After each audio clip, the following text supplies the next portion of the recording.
What we'll do today is we'll let you, have each of you make a short opening statement. By short, we mean like a minute. We'll go back and forth and ask you some questions about Carmel politics, et cetera, while you're running. And at the end, you get a little wrap-up session. So if you fail to make a point, if we fail to ask you the question we should ask you, we'll give you another chance. You get another chance to say something. It's not a debate, but we will make sure that you get a chance to respond to anything anybody else says. It's on the record. We have a reporter who just entered right on cue here, Kevin Howe. So if you say something like, "Well, just between you and me," well, that won't work. That's not going to help you out. And we're videotaping it to put on our website.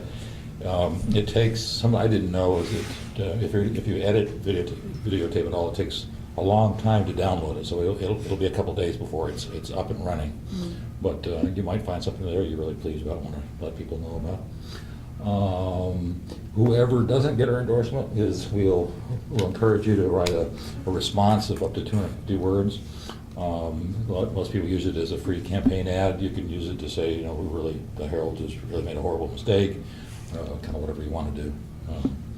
We'll try to run it with your picture, and we try to run it pretty quickly. We know that this election is actually already up and running. I don't know, half the voters have probably voted by now, haven't they? Or more. Yeah, maybe we'll post-date their endorsement. Any questions?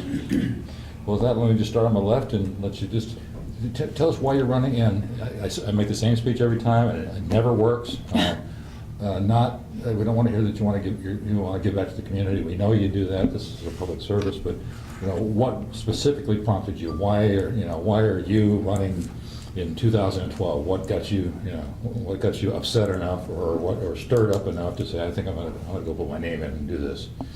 So we'll start on my left. Basically, the reason I decided to try to get involved with the City Council is that after I had been on the Forest and Beach Commission and in the last just over a year as the chair of it, I learned a lot more about Carmel and about the workings of Carmel, and I really enjoy working for the City of Carmel. We have some really large issues coming up, and I do believe that I have certain talents and abilities that can contribute very well to the solutions to those issues, not the least of which is that I just like to get things accomplished and not keep talking about possibilities. I think that there are a lot of things that we can do in Carmel to improve our quality of life, which I'll use the mantra of preserve village character because we all have to. And of course we all want to do that. That's one of those givens like you started out your statement with. But very importantly, I want to make sure we preserve the quality of life of the residents. And that all has to do with village character. We all came to Carmel for specific reasons, and those all need to be defended. To my knowledge, no one was brought to Carmel at gunpoint. I think that a lot of the solutions to even some of our major problems are rather obvious. They're almost staring us in the face. We just need to actually start doing something about it and enacting those solutions. But we'll get back to you and hear about some of those solutions. Mr. Profeta. Well, I decided to run because I thought there was some issues that haven't been addressed by the City Council and over the past several years. And I've lived in Carmel for 20 years, a resident and both a business owner. I have two successful businesses. And I feel I have the background maybe to help solve a lot of these issues that are now before us. One of them, as was posted in the Saturday's news, was that the budget now has a $500,000 shortfall. This has not been addressed by the City Council, although they were aware of some of these issues over the past year when the budget was presented to them. I think they've been very remiss in doing some of the things or coming up with any solutions. You hear a lot of fluff from the other candidates. Of course, we all want to preserve the charm and character of Carmel. I want to do as much as anybody else. But people have to realize that it takes revenues to do those sorts of things. And a lot of the candidates that are running right now are more concerned about getting elected back into office. They don't want to do anything that offends any of the special groups in Carmel that are virtually against everything. We have groups that all they say is we want to preserve the character of Carmel.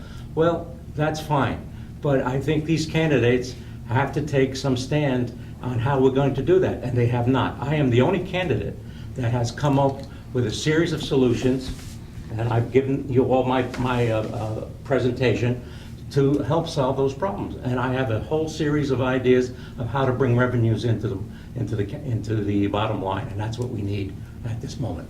We need to solve the budget crisis, because without that, we're going to go downhill, and I think we're in a major budget crisis. Mr. Dowers, thank you. I'm running for re-election, the only one on the group in front of you today. I've been on the council for 5 years, since December of 2006.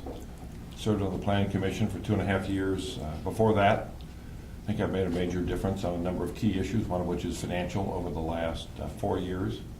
For example, we've refinanced the Sunset Center bonds that will save the city over $1 million on the remaining term of the bonds. Dealt with the challenging situation with the city administrator, and we have an outstanding new city administrator.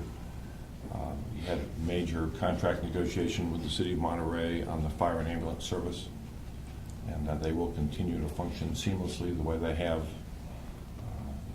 before the merger of the fire departments. And so I think I've proven myself to be an effective decision maker for the city, and I look forward to doing it for another 4 years. Thank you. Ms. Beach. Well, Carmel is obviously an extraordinary town. One of the things I've been thinking about lately is that it's extraordinary because its main reason for being there is just being there. There are two major sources. It's reflected in the budget. There are two major sources of revenue, property tax and transient tax. That reflects the fact that we live there and we visit there. That's what we do. So it's no surprise that there's an emphasis on land use issues and planning issues, and it's also probably no surprise that the council probably felt they had no choice but to get me on the commission, because I'm one of the few architects, I think probably the only architect, who lives within the small borders but doesn't practice there. And so I found myself in a unique position there that when I went on the commission, and I find myself in another unique position now because we're about to lose the two women on the council with planning commission experience. And so I feel very strongly that, as I think most of the town does, that those issues are central to the town, and that having planning experience on the council that then plays a leadership role in getting all the pieces of the puzzle that contribute to the character of the town. So the applicants, the neighbors, the staff, the planning commission, using the same information and heading toward the same goals. So that's something I think we could take a leadership position on the council. Thank you. Let's go back to Mr. Profeta. Tell us a little bit about how you would fix the budget problems. Don't read me your whole statement. No, I'm not going to read your whole statement. No, I'm not going to read you my whole statement. Well, I think I have several ideas. One of them is increasing the hotel tax. Increasing the hotel tax by 1% will bring $400,000 more into the corpus of the city. What's the hotel tax now? It's 10%. Secondly, I know this is a tough one because I've spoken to some of the elderly residents, and I feel that putting a temporary supplemental property tax on property, there's about 3,000 parcels in Carmel, putting a $200 tax on would bring in $600,000 a year. This I would set aside to make sure that we have the proper police services and ambulance services. Now, that would require a 2/3 vote of the people to put that in, and I feel that this is a necessary thing to cover some of the shortfalls that we have. I would recommend that we would sunset that after probably 4 years, so we don't keep it on forever, and then have the people vote on that again if they felt that that was a necessary thing to do. The third thing to do is the city studied this some time ago, about 10 years ago, but have never done anything. Have some form of paid parking. There was a study that we could get between $1 million and $2 million a year in paid parking. Now, I think, first of all, the residents should be excluded from paid parking by probably a sticker on their bumper, because that's one of the issues that comes up. And the other thing is, if you're down here during the nice months, you'll find along Scenic and San Antonio, all the out-of-towners parked along the beach, taking up all the parking spots. They don't come into town and spend money because they bring their lunch, yet we have to clean up the beach after them. We have to build a toilet down there to meet their needs for a toilet. And they are a burden on the city, and they bring in very little money. So I think that's at least one area that we should really look at, the idea of having some sort of paid parking. And then the last thing is the sunset debt. We're paying almost $500,000 a year in debt burden on the sunsets, and that would bring a lot of money down to the bottom line. Now, when they did the renovation, we did a campaign, and several $1 million were raised for that renovation. I think what we need is another capital campaign to bring in monies to try and reduce that debt, to bring in, to increase the money to the bottom line to the city.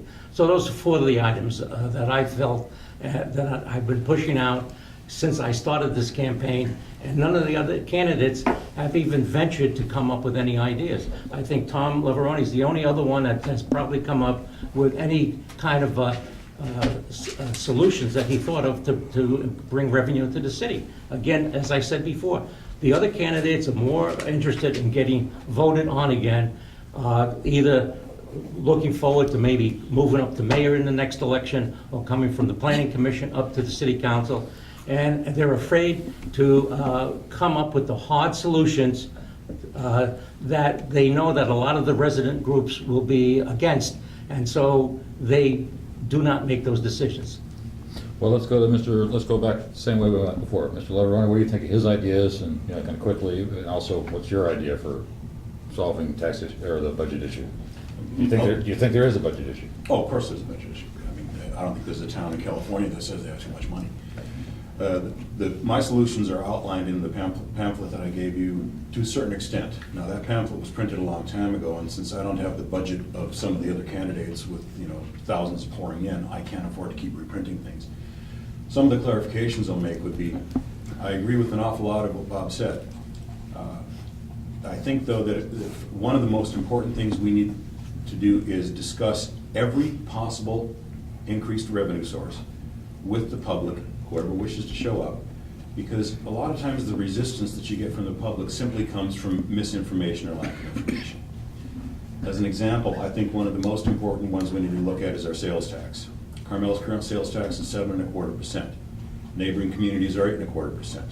We could raise ours 1% and there wouldn't be much notice taken. What people may not understand is that of the 7.25% that we take in for sales tax right now, the state, through about 6 different ways, gets 6.25%, which leaves 1% for Carmel, of which 0.25 has to go to our transportation. So we really only get 0.75% of our sales tax. A bump of 1 point will double it, and that would actually bring the sales tax revenues on par with TOT and property tax per year. What would that number be? 8.25.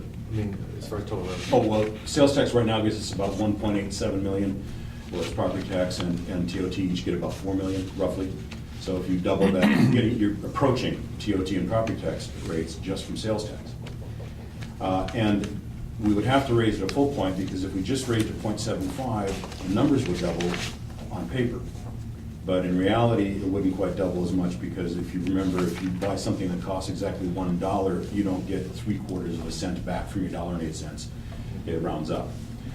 I think that if we are going to increase the TOT tax, first of all, I don't think that we should do that unless we also consider the possibility of the property tax increase that Bob talked about, simply because the TOT tax really only hits the innkeepers and the tourists, and I think we're all in this together, so we should all share the pain as evenly as possible. And of the money that comes in from increased TOT, I would like to see a lot of it earmarked toward marketing to get people in town to stay in those hotels that are charging the TOT. Other possible sources, like paid parking, I think need to be discussed fully. One of the biggest issues pointed out by the Walker study on paid parking had to do with the fact that part of the parking issue has to do with lack of spaces. And that's because of all the shop owners and employees parking in town all day long and doing what they call the Carmel roll, which is to cover the chalk mark on the tire every 90 minutes. And that's probably a very valid observation. If we have paid parking, people can still come in and pay for the entire day's parking, but one of the issues with the paid parking would be employees will have to be encouraged to park on the periphery of town in special employee lots that were designated by the study. That's actually something I think the Chamber of Commerce should be getting on the store owners about right now anyway, but be that as it may, right now they're allowed to park in town. Paid parking along Scenic would be probably a profit builder, but if I'm not mistaken, I believe the problem is it would involve some issues with the Coastal Commission. And that's a can of worms that, while I don't think we should ever be afraid of, I think we need to balance what we get for the paid parking on Scenic as compared to that. I've also once said out loud the term culinary tax or meal tax. Nobody likes taxes. I mean, I wish we didn't have to pay federal and state income tax, but the fact remains we need to bring in extra income. And if we tax 50 cents on basically every meal served in Carmel, or $1, that would add up over time. Mr. Talmadge and then Ms. Beach? Let's start with Carmel's financial position. After the 2008 economic crisis, actually in 2009, S&P raised Carmel's rating from AA to AA+. It's one of the few cities in the state that have actually seen an increase in its credit rating in spite of the downturn in the economy. Secondly, where I would start on this issue of taxation is, what is the need? Let's go back, and we've had one mayor for 12 years. We're going to have a new mayor. Let's have a new vision for the city. Let's see what needs we have. We know we have some operating needs. We know we have some capital needs. Let's put them all on the table. Let's have a good, healthy debate about what those needs are, what the priority is of those needs. And then let's price out what the cost is of those needs over a multi-year period. You know, I've said to everybody, that's the plan. Let's figure out what the need is, and then we'll figure out a way to raise the revenue. In terms of raising the revenue, the one I focused on is the one Tom's talking about, which is the sales tax. Because people talk about, we have 3 pillars to our revenue stream. We have 2.5 pillars to our revenue stream. Because right now the sales tax is less than half of the TOT and the property tax. And so a 1% increase would generate between $1.8 and $1.9 million. Sales tax has been as low as $1.5 million a year and as high as $2.4 million a year. And so 1.8, 1.9 is a good number to use for planning purposes. I have a lower priority in looking on paid parking because it has problems with community character. You can't put paid parking at the beach without putting paid parking throughout the entire commercial area downtown. Coastal Commission will not allow it. We know the answer to that. So, but trying to get the more revenue out of the part of the tourist base is critical. Right now, we have 2 million tourists a year. Roughly 365,000 of them spend the night. 1,650,000 roughly come for the day. If you look at the tax revenue, a tourist who spends the night generates TOT and sales tax somewhere between $12 and $15 per person per night. A person who comes for the day generates between 50 and 75 cents. Said another way, 15% of our tourists generate 80 to 85% of our tax revenue.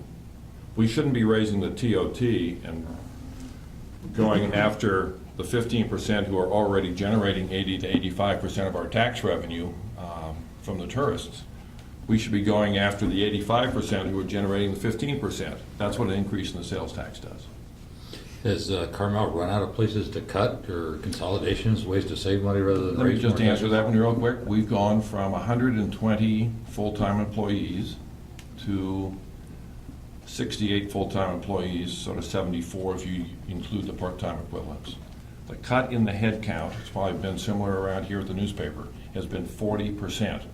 I think a case can be made that Carmel is very well managed. The case can always be made that it can be better managed, and we have a new city administrator who you know was the deputy county administrator in Santa Barbara, who had 3,500 employees and a $711 million budget.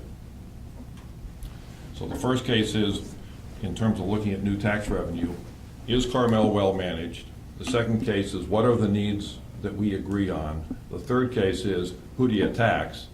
And I would tax, if we get to that point, the people who are generating the tourists, the 85% who are generating 15% of the tax revenues generated by the tourists. One last point I'd like to make is on the Sunset Center, there was $21 million worth of cost.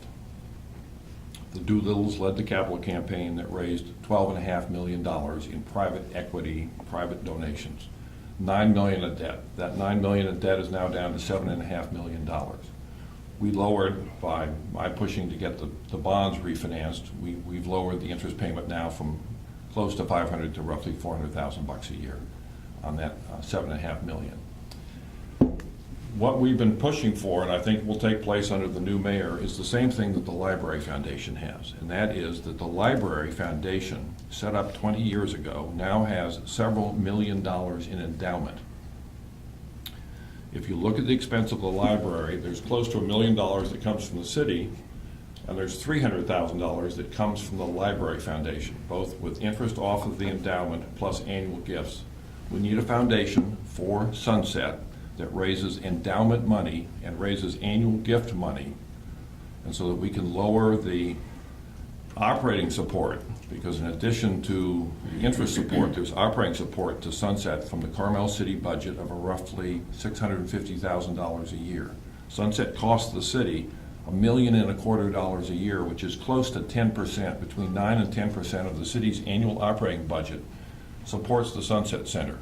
The way we're going to lower that is through building a foundation similar to the Library Foundation that comes in and becomes an active partner, because we can't afford regional, it's really a regional performing arts center, not just for the people in Carmel. It's a regional performing arts center, and people throughout the region should donate to this.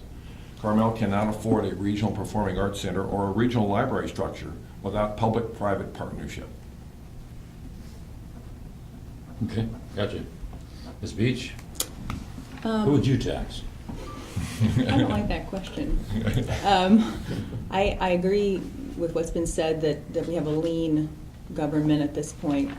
I do know from being on the Planning Commission, though, that we have left some money on the table. It's nothing particularly serious, perhaps, but I do see areas where we could have killed two birds with one stone, with large capital repair projects that turn out to be just that and no more than that. And that, I think, could be fixed. The reason I said I didn't like the question is that I think that we sometimes forget that taxes are not the same as revenues. It's a different word. We don't necessarily need to tax to get revenue. Now, I'm not saying that anything anyone has said is misguided in any way. Of course, we will consider those things. But another way to raise revenue, of course, is to have better business going on, more profits coming into our businesses. So it seems to me that, and I like this idea that we set out our needs first, of course. But so for example, let's just use a hypothetical. We know we have a need for better room quality. We know we have an occupancy problem, that occupancy is dropping off. Now, is the answer a tax?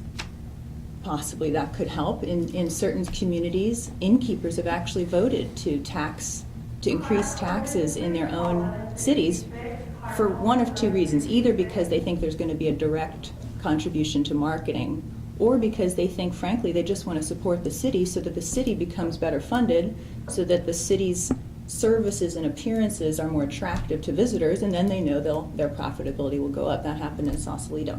So that's the non-tax way, I think, or some of them, to get to revenue. I also want to comment on the idea that there's disagreement or that there's resistance. I think that I've heard over and over again from the community that they will support reasonable solutions. I don't think there are special interest groups in this matter at all. I think there are lots of things we agree on. I don't think there's any dispute about day trippers taking more than they give. I don't think there's any problem. I hate to say this, but I think there's probably no dispute that property taxes are a non-starter. I think there's no dispute that parking is a problem, and that maybe the solution is simply, again, back on what I was saying before, to get the non-spending folks out of the way so that we can actually get people spending in town. And again, that's not necessarily involving any taxing or any, I'm not taking any of that off the table. But I think we need to look at those things first that sort of take care of themselves a little bit more easily. I guess I'll leave it there. A few years ago, there was a moratorium placed on art galleries. Is there any effort, any serious effort being made these days to try to change the mix to have fewer stores that sell by internet, sell internet and therefore you don't collect sales taxes? I mean, a lot of the businesses there seem to be kind of mainly internet, high-end pens and, a lot of stuff. Is the city doing anything to try to address that? Let me start with Ken. The answer is it has not. If you look at the number of art galleries where there was a cap over 100, it has dropped down significantly. It has dropped? It has dropped down significantly. If you look, the city produces a list every quarter of the 25 top payers of sales tax. It's in alphabetical order. It's not by ranking. But you see restaurants on that list. You very seldom see art galleries in that list, even though there are so many of them in town. And the reason why is they're on expensive purchases. They get boxed up and shipped out of state. And so I'm looking at it provincially from the city's tax revenue perspective. And art galleries aren't a big help in terms of the city, increasing the sales tax revenue. It just, so the decline is good news as far as I'm concerned, because you have it being replaced by Wine Walk. You have 12 wineries in town with tasting rooms, and their primary purpose is not to sell a glass of wine, it's to sign you up to join their wine club. Then you're buying wine every quarter. Is to sell cases of wine, and that's sold right there. That's a taxable item? It's a taxable item. Any thoughts on this subject? Well, I think, first of all, Ken has some, I agree with him on many of those issues. But I think, first of all, we have to make it a little easier for, first of all, businesses to come into town. I think you've heard that there's a lot of nitpicking coming in with both the residents and businesses trying to come in. I think we have to make Carmel a friendly place for both the residents and new businesses. And I think we do have to do a study on a good mix of what businesses should be coming in to get the maximum return on the sales tax. So that's very important. And then I think maybe we ought to get some of the property owners together that have businesses that we have open storefronts. They charge exorbitant rents, and maybe they have to come up with some sort of scheme, some better rents or rents pegged to income to make it a little more financially viable for a new business to come into town. Bob, can I just take issue with that? The current council has talked privately with property owners. You have some property owners in town who've owned that property for generations. There's no mortgage on it, and they're very willing to work with tenants or with new tenants. And indeed, there have been places on Ocean Avenue where the price cut on a per square foot basis is more than 50%. Buildings you can look at where the rent was $24,000 is now $9,500. There are other owners, though, who bought those properties recently, have a mortgage payment they've got to meet, don't have the separate cash flow to carry it, and they're loath to cut the rent. And so it's very much of a case-by-case basis. And you can't make one rule, Bob, that applies to everybody, because some people are in very different situations. I wasn't making a rule. I says we have to have a talk with those landlords. We have. Yeah. We have done that. Any thoughts on the subject? Well, getting back actually to part of your original question, the art galleries and jewelry stores in town, it's not unheard of for them to make a deal with a client for a very high dollar item and say, well, if you have an out of California address that we can ship it to, you won't have to pay sales tax. Right. We're losing an awful lot of sales tax to that alone. As far as the art galleries themselves, when you were talking about the moratorium, if you look on the Monterey Convention and Visitors Bureau website, which we pay money to be part of, it has one sentence about Carmel, and it says, or go art gallery hopping in Carmel by the Sea. Now, Carmel's a lot more than just art galleries, and I don't like our image as being just the gallery community. As far as some of the other things that were said, Yeah, I don't know if you can really coerce the shop owners into lowering their rents, but what we clearly need to do is look at what stores the people of Carmel want in Carmel, not just the day trippers. I asked at one of the forums for a show of hands in the audience of who could tell me what stores had most recently been in all of our vacant storefronts. I think a smattering, less than a handful of hands went up. And maybe part of our issue right there. If we aren't shopping at our own stores, they're not likely to survive, especially in an era when tourism is down. So we're gonna have to figure out what the residents of Carmel wanna see in their stores, and we need to patronize our own stores. Dave, they can come on here and have a seat. If the mayoral candidates are going to join us in a few minutes. See, did I give you a chance there, Ms. Beach? Not yet. Would you like one? Certainly. You're not going to text anybody, are you? The mix, you know, I've been wondering, you know, since I moved there, and there's a sort of younger family group that I'm part of, you know, over at River School, and we lament that there's not much for us in town. I mean, I actually live very close to town and go there as much as possible, and I love being able to go to the restaurants. I mean, that's why I live there. We bought our property near the center of town because we love the idea of the retail mixed in. But you know, the way we've controlled it through the regulations is to restrict, and that's the most easy tool in the toolbox to use. In other words, this is the maximum number, this is in terms of the wine walk, this is the maximum number per block, and we try to control the mix by limiting, and that's the easiest thing we can do as a municipality, I imagine. So the harder thing to do is the proactive recruitment thing. But of course, I mean, I would love to have, you know, a boutique bookstore with a cafe. I mean, that's my dream for myself and my husband, who's a big, we're both big library patrons. But the idea that we could have something I've seen in San Francisco and in Miami, you know, a place where authors gather and you can order your books, but they might not have it on the shelf, that kind of thing. I mean, there's so many things that we could do that would be really popular, would really help. The question is, how do you attract those? I've been talking, and maybe can point to this, what the city's been doing so far, to people who want to revive the notion of an economic development officer, so, or an economic, like a recruitment officer. And this is a person who literally goes and says, I love this store in Napa. Are you interested in opening one here? Or I love this thing in San Francisco. Can I entice you to come and do a branch here?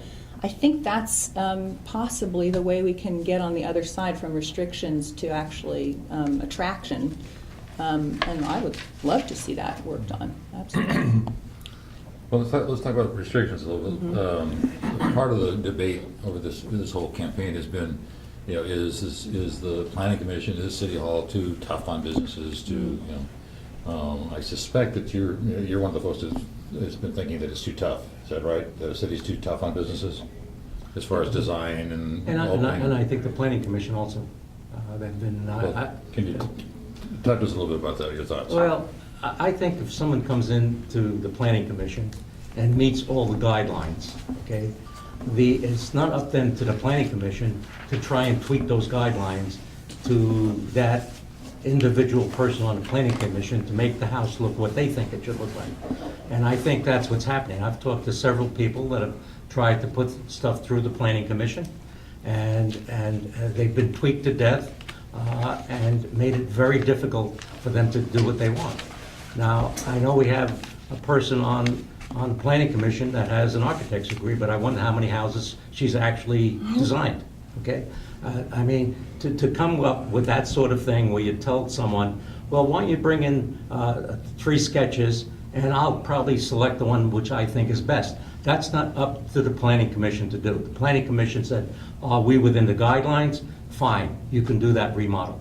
And I think that if you've gone on some of the video tapings of the planning commission, you can see some very good examples of that, which I have. Well, let's start with Ms. Beach. Yeah, why and don't then we'll I follow up on that one? Well, we got- Was he talking about you? He must have been. I'm the only architect. I think I said that earlier. We got a little bit off the business mix there, and whether we're friendly to businesses. I don't know if you all know that many businesses in town have endorsed me, and I have to say I'm known, I think, on the Planning Commission of being the person who says, let's try to get you in there. But that's, David Fink wrote a letter, I think was in your paper, about how Yes. encouraging we were about the burger joint he wanted to put in. I'm really excited about that project. I remember I was the one that wanted the Pamplemousse Boutique to have a pink front that everyone didn't want. I mean, so in terms of getting businesses going, I mean, that's a non-starter. Nitpickiness, I think this is fascinating. Do you know that in the last maybe 2.5 years, 30 months or so that I've been on the Planning Commission, we've probably seen, I don't know, 400 issues come before us, and only 2 have been problematic. So that's 1/2 of 1% of what we've worked on. I would say if we got any closer to 0, we wouldn't be doing our job. The ones that were problematic, what kind of problems did they have? What were the issues? Well, there were issues where, and this is not business related, these were residential projects, and they were not following the guidelines. I mean, it's as simple as that. There's no, the commission has a very good reputation right now for working together, for being almost always unanimous in its decisions, working toward unanimity, maybe not starting there, but trying to get the applicant to comply with the guidelines, and for actually sticking to those guidelines and enforcing them after a time period where they weren't so enforced. And that's one of the reasons I think that sort of consistency in enforcement or in compliance that has gotten me anyway very broad-based support from the business community and the residential community. So there's perhaps a reference there to the 2 projects, I don't know, of the 400. Dr. Ronnie, any thoughts on that topic? I think I'd like to split it into business and residential. I'll start with business. The Economic Advisory Committee, I believe it was 2008 when they collected all the data, they said that one of the problems for new businesses coming into Carmel was the number of restrictions and the fact that it isn't very streamlined. They were referring to some of our regulations and then to the Planning Commission causing a lot of delays on the business coming into town. One of the problems of that delay is that if a new business signs a lease with the intent of opening up, at that point, the landlord is already collecting rent. But we aren't collecting any sales tax if they're being held up on how they can start their business because somebody wants a pink door versus a blue door, et cetera. And the recommendation that they made was to try to streamline the process and work together more cooperatively with the new businesses coming in. There's a little card I have here that lists the things, this is all on the Chamber of Commerce website. This lists the steps that someone has to go through to start a business in Carmel. There's 3, 4, 5, 6, 7 steps they have to go through. And this is assuming that there are no Planning Commission issues. It's a very long and involved process. As far as the fact that there haven't been any problematic ones, I think you'd get a little different number than 2 if you talk to the people that are building their homes. This is not going on to the residential, that are building their homes. It is still a rather universal complaint that people trying to build a home have a lot of very small, minute details that they're always asked to change. The reason that they don't become problematic is because the Planning Commission has kind of the iron fist over this. And people are simply told what they have to do, and the architects, in order to get their project going so they don't lose money, will go ahead and comply. Very recently, there was one that somebody appealed to the City Council just a couple months ago. And the consensus of the council at the time was that the revisions that were being asked for seemed excessively punitive, and people were told to go ahead and build their house. So I don't know, I think their reputation is fairly well deserved. And I just wanted to make another comment about the whole Planning Commission issue, because it keeps coming up that the best conduit to get on the City Council is to first have spent time on the Planning Commission. Well, not only is that discriminatory, but also, if you think about it, the qualifications to be appointed to the Planning Commission include some familiarity or work in architecture or construction, which limits the number of people that can really be considered for Planning Commission. Second, the planning commission is appointed by the current city council. They're not elected.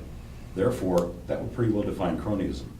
So I don't believe that the planning commission is the best conduit to council. In fact, the reason we have a planning commission, the reason we have a forest and beach commission, which I am chair of, is because we have frequent issues in Carmel that are in those two spheres.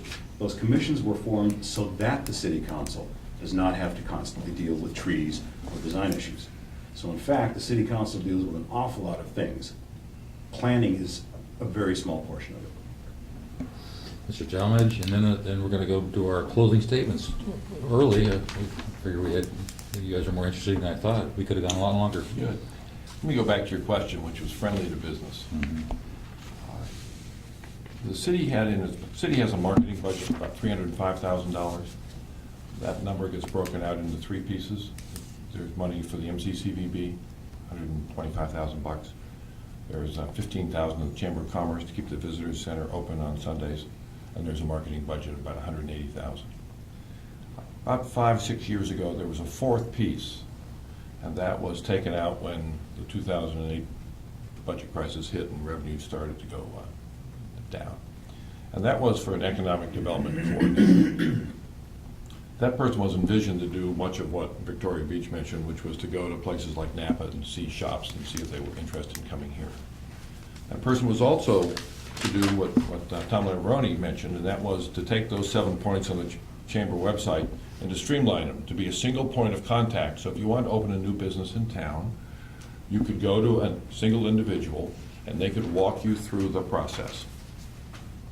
And it would make it quicker, smoother. There was institutional memory on behalf of that person could share with someone who was interested in opening a store. That position was done away with in the economic downturn.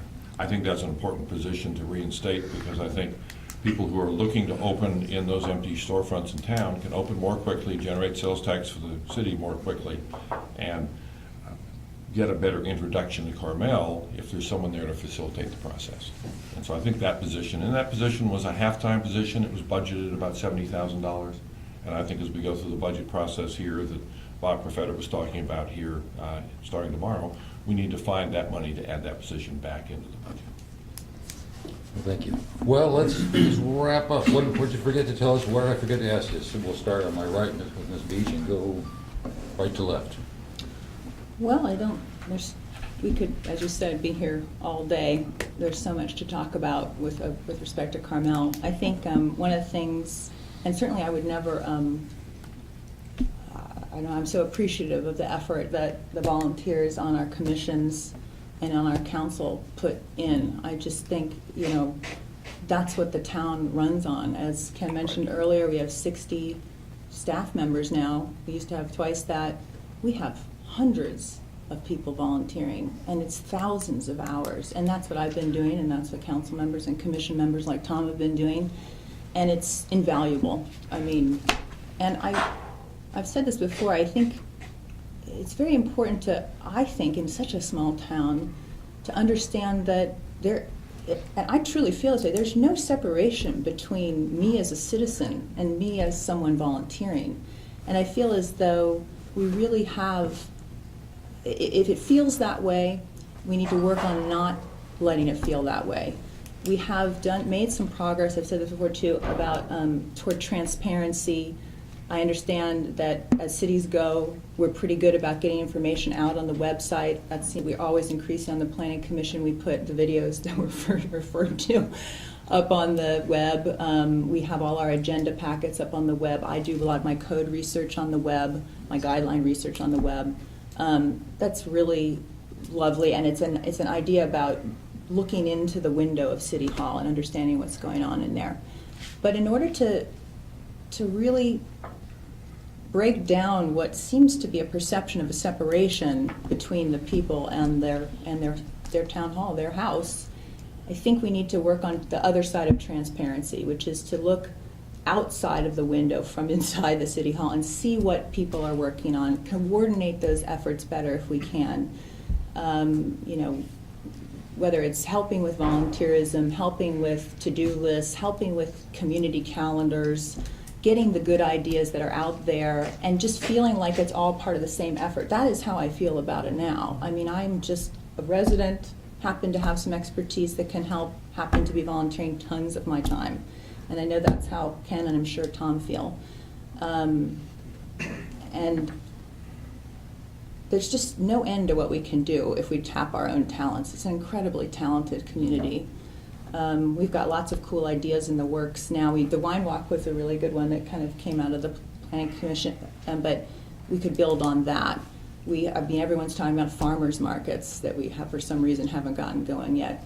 There's a grant application in the works right now that I've been really devoted to get some Caltrans money to knit together all our trails, our biking and hiking trails, so that not only within towns it's really safe for families and seniors to move around, but also connect out to other regions that, you know, we have the Big Sur Land Trust and all these entities coming to our doorstep, and we want to be able to bridge over and actually be able to use in a very healthy way all of our networks, and then also get, you know, more visitors that way. So I don't know, most of us feel great, I think, if we feel useful. And if we feel useful, especially to a town that we love. The reason that Carmel has so many dedicated volunteers is that they understand that the more they give, the more they get back. And I'm certainly happy to count myself among them. Thank you very much. Mr. David?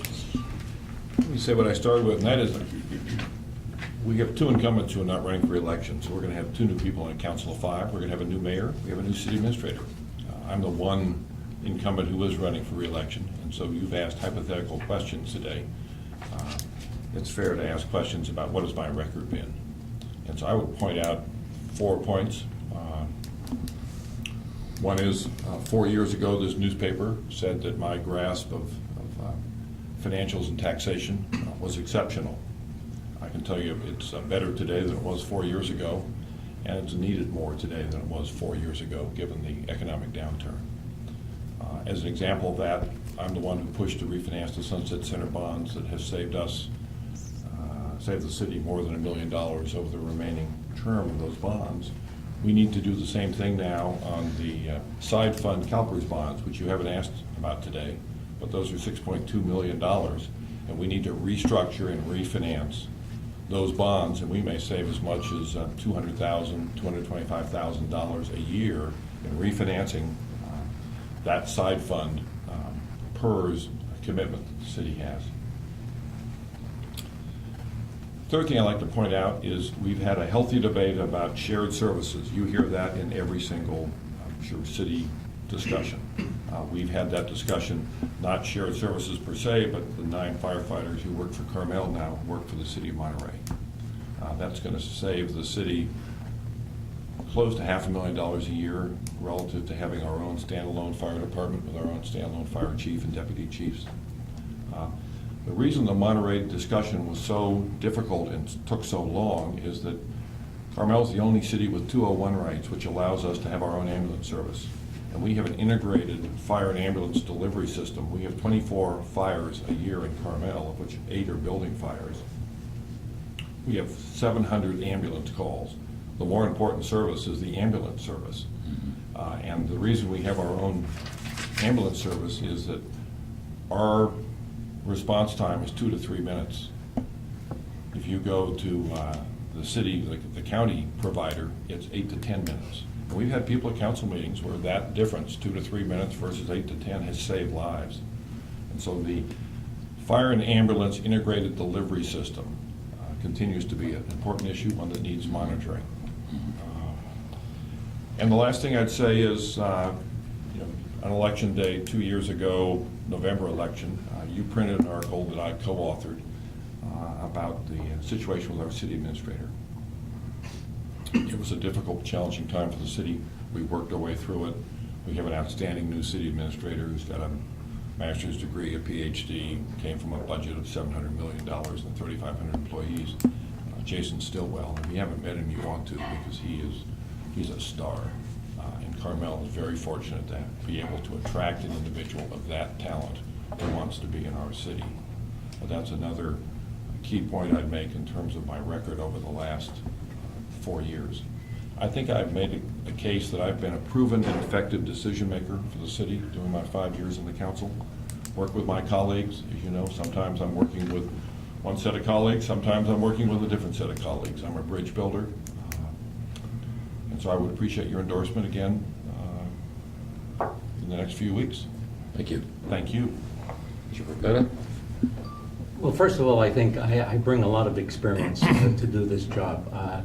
I was with General Electric for many years, 20 years, as both an engineer and a manager, starting up nuclear plants overseas in some very difficult areas, having to make tough decisions on getting those plants started up, and I was able to do that under extreme circumstances.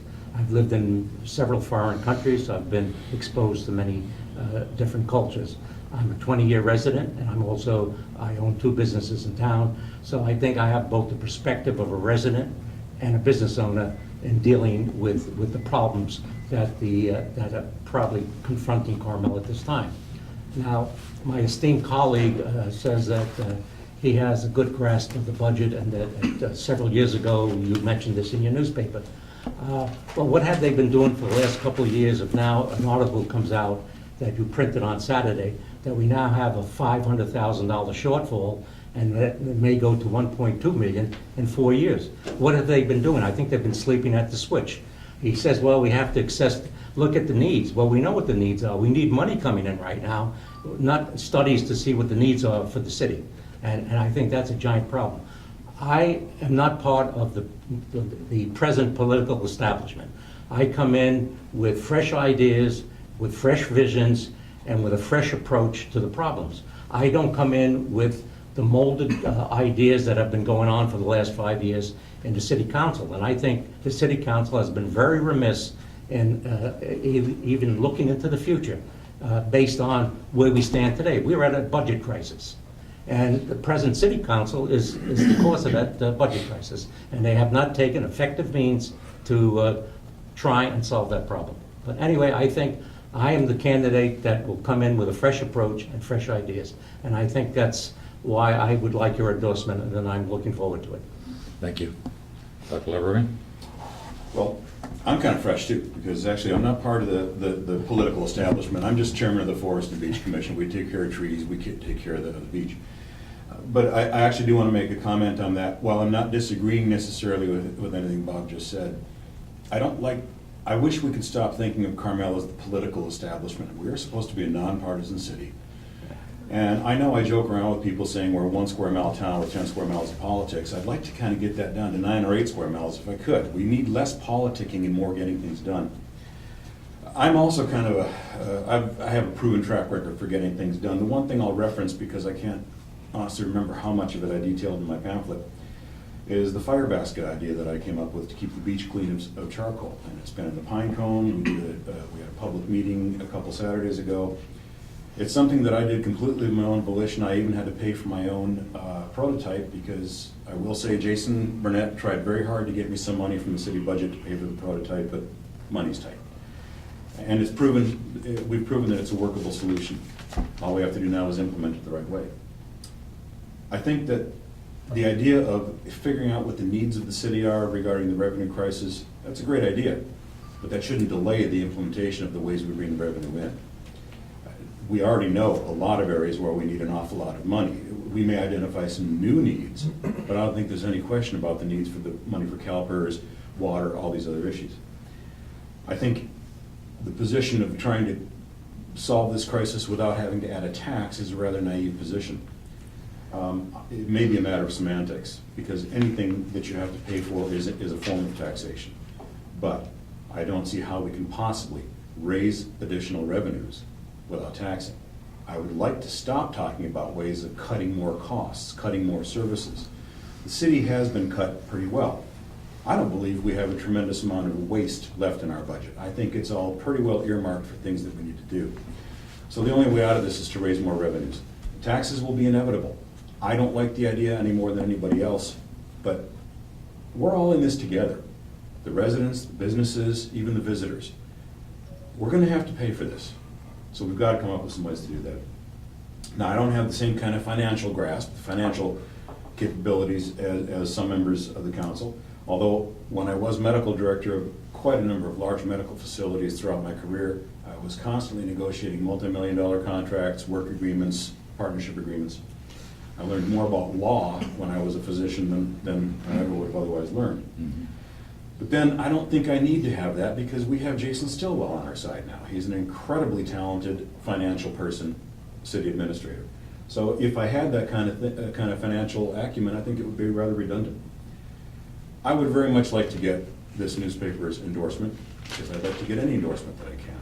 I really want to be on the city council because I think that I have talents and abilities that I can offer that can help Carmel get through some of these tough times and make it a better Carmel with solutions that are not just for the immediate, but for the long-term future, so that, as I've said before, grandchildren of current residents of Carmel won't have to start reinventing the wheel again. Thank you. Great, well, thank you all so much. As I said before, taking the time from your very, very busy schedule to come meet with us is a real service to the readers and to your constituents, and greatly appreciate it.